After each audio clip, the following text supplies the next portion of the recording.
1320亿美元。在你听完这句话的几秒里，美国海军又花掉一笔钱，但这还只是零头。哥伦比亚级核潜艇整个周期总成本是3480亿美元，首艇就要152亿，152亿美元，比尔在他面前像个菜鸟，但他还在延期。原来说2027年交，现在呢至少2028年，说不定更晚。但问题是俄亥俄级服役40-50年了，比艇上所有官兵都老，2027年必须开始退役。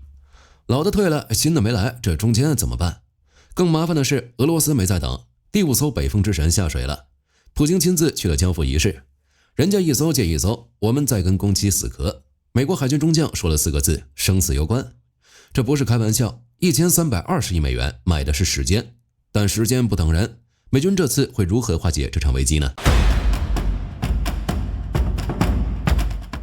俄亥俄级到底有多老？1981年第1艘开始服役，那年里根刚进白宫，航天飞机第一次上天，网络这个东西还不存在。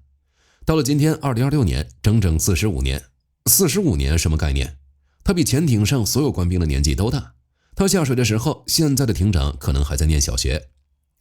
当年的俄亥俄级那真的是海底之王，18艘铺开之后，它是美国核威慑最安静、最不可捉摸的那块基石。正如我们上期视频说的那样，就算拿到今天跟俄罗斯的北风之神对比，它也丝毫不差。但问题是，潜艇它不是红酒，不会越放越值钱，它是机器。机器的宿命就是磨损，深海压力反复碾压，潜伏几万次，海水腐蚀管路，反应堆老化，电子系统跟现代标准一比，早就跟不上了。这些东西不会因为还足够领先就能用了。现在海军的计划是这样的：俄亥俄级从2027年开始每年退1艘，最后1艘大概2040年告别。但新艇接不上来，所以从2027年到2030年，美军弹道导弹核潜艇的数量会从14艘掉到11艘，少了3艘，听起来没什么，但你要知道核威慑的底层逻辑，就知道这有多危险。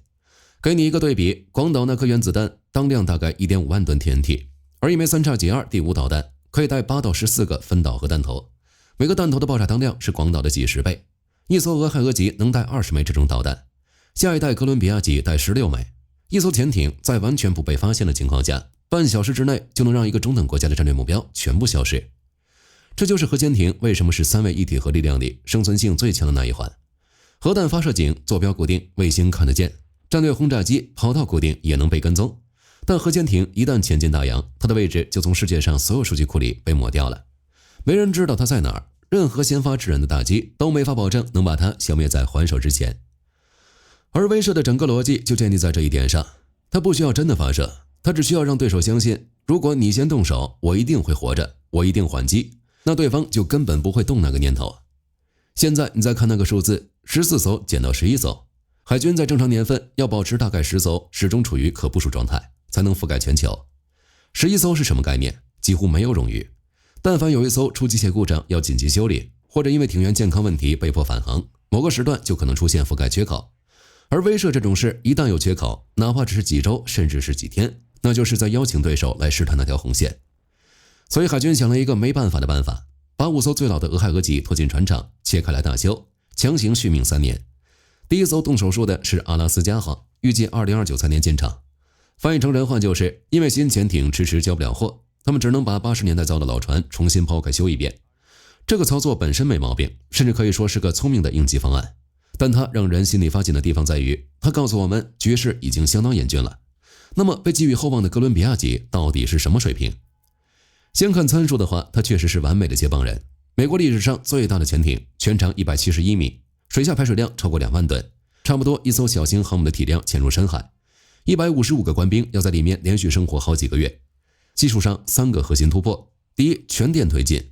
传统潜艇用齿轮把反应堆能量传给螺旋桨，齿轮咬合会有规律噪音，反潜声呐要抓的就是这种声纹。哥伦比亚级绕开了齿轮传动，反应堆发电，电直接驱动推进电机，中间没有任何机械啮合噪音，声学特征直接降了一个数量级。第二，终生无需换掉的反应堆，从下水那刻起，42年不用切开艇盒换燃料，减少在船坞的暴露时间，就意味着更多时间待在海底，待在对手永远找不到的位置。第三，模块化建造，船头船尾在弗吉尼亚造，中央舱段在康涅狄格，推进系统来自宾夕法尼亚，然后所有模块运到格罗顿总装。按说更快、更轻、更可控，按说在出现缺口前，哥伦比亚级就能正式入列，但现实不是这么走的。2024年，海军官员向国会承认，首艇至少延迟12到16个月，原来的2027年交付作废，新目标2028年，悲观一点的预测甚至指向2029年。为什么一艘技术设计已经成熟的潜艇会一拖再拖？美国的强大是毋庸置疑，但强大如美国也不可能顺风顺水。没有经历卡壳的武器肯定不可能是最先进的。哥伦比亚号的问题不在图纸上，图纸是完美的，问题是这艘潜艇太先进了，这套系统以前没人造过，至少没在这个吨位上造过。首先是全电推进，肯定有人要问了，全电推进又不是什么新鲜玩意儿。英国机敏级在用，法国搜鱼级也在用，许多国家的潜艇都上全电了，这有什么难的？没错，全电推进确实不新鲜，但哥伦比亚级的全电推进跟别人家的全电推进根本就不是一回事儿。第一，它是真正的无轴无齿轮全电，别人家的全电怎么玩的？机敏级全电加泵喷，但中间还有一段短轴。梭鱼级也是全电加泵喷，传动轴还在，只是缩短了。说白了，大家都是把齿轮箱干掉一半，但没敢全干掉。为什么不敢？因为2万吨的巨兽在水下，没有机械传动做备份，万一电机出问题，整艘船就瘫了。但哥伦比亚级干，反应堆只负责烧蒸汽，蒸汽推动涡轮发电机，发电机直接出电，电流流到尾部，永磁电机直接驱动泵喷推进器，中间没有任何齿轮，没有任何传动轴，机械传动噪音直接归零。比在静音方面断崖式领先的俄亥俄级安静了15个分贝。要知道，每6分贝音量就会翻1倍。哥伦比亚的绝对静音使得声呐发现它的距离缩短了 60%。紧接着，诺斯洛普格鲁曼负责的涡轮发电机是整个动力链的心脏，它要把核反应堆的热能高效、稳定、持续地转成电力。在几百米深的海底，在艇身摇晃倾斜的时候，在连续运转几个月不停机的情况下，任何一点波动都不行。结果呢，第一批交付就晚了整整1年，不是工人偷懒，是设计指标太高了。测试的时候达不到要求，打回去重新调，调好了再测，再测不过再调，这就是全新技术要交的学费。还有模块化建造，听起来是个省事的办法。船头在纽波特纽斯，船尾也在纽波特纽斯，中央舱段在康涅狄格，推进系统来自宾夕法尼亚，分开造然后拼起来。但你知道拼起来有多难吗？这不是拼乐高，这是把一栋楼那么大的钢结构在露天船台上对准到毫米级，任何一个接口对不准，整个模块就是废的。以前造潜艇从头到尾一个船台上焊出来，工人能看到整体，现在不行，每个模块在不同的城市， A 厂的工人看不到 B 厂的焊缝，但他们干的活必须严丝合缝。这就是哥伦比亚级的施工精度。还有那个终生不加燃料的反应堆，传统核潜艇每隔10几年要回港换一次燃料，要把艇壳揭开，把堆芯调出来，再换新的封回去。哥伦比亚级不用，它的反应堆从下水那刻起，一次性塞进足够烧42年的燃料。42年中途不打开，意味着反应堆的每一寸壳体、每一条焊缝、每一个阀门都必须握住42年的高温高压和辐射腐蚀，中间没有任何检修机会，没有任何拆开看看的可能。设计的时候就得保证它绝对可靠，制造的时候就得保证它零缺陷。全美国能焊这种反应堆壳体的师傅就那么些人，不是招不到新人，是这个活不是干10年就能上手的，你得干一辈子。哥伦比亚级的先进远超我们描述的，但它的难度也是如此。难，美军就不造了吗？难才意味着足够领先，所以美军在2025年底启动了 MODULE 加速计划。核心就一条，谁都不能按自己的节奏来。传动模块不再等着涡轮机到位再发货，提前从纽波特纽斯运到格罗顿，到了先装，谁准备好了谁先上，不留空窗期。几个月后，59大楼又设了一个新职位，美军潜艇总负责人，3星中将级别，负责哥伦比亚和弗吉尼亚等核心建造工作，直接向国防部副部长汇报，绕过了好几层原有官僚。现役主将罗伯特·高希尔2026年4月海军联盟论坛上他站上台，说了4个字：生死攸关，然后补充了一句：但我们不会让他死。在这位中将的领导下，这些动作有没有效果？我们拿数据说话。首艇哥伦比亚特区号的完成度达到了 66%，2/3 已经做完了。第二艘威斯康星号完成度也到了 35%， 比预期进度快了不少。